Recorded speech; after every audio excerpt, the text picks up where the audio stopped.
Okay, after taking the bees out, you paint inside the cavity with leak seal.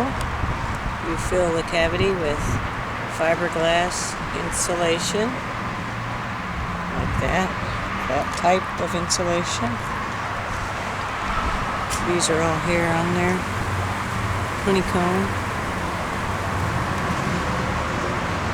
You can see them all flying around here because the queen's in this cage.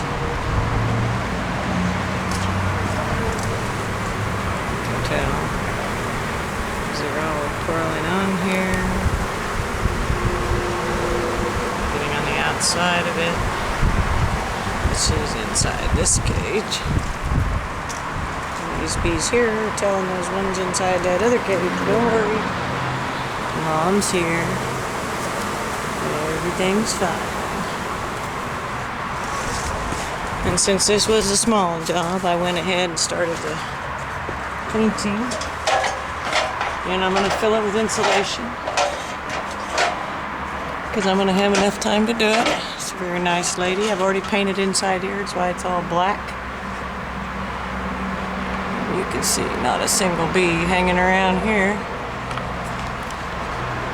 There's a few flying around the outside, but I'll vacuum them before I leave, and they're mostly going down to the cages.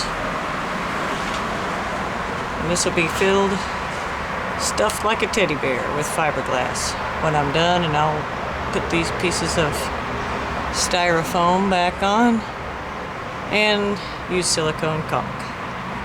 And then bee repair will be complete.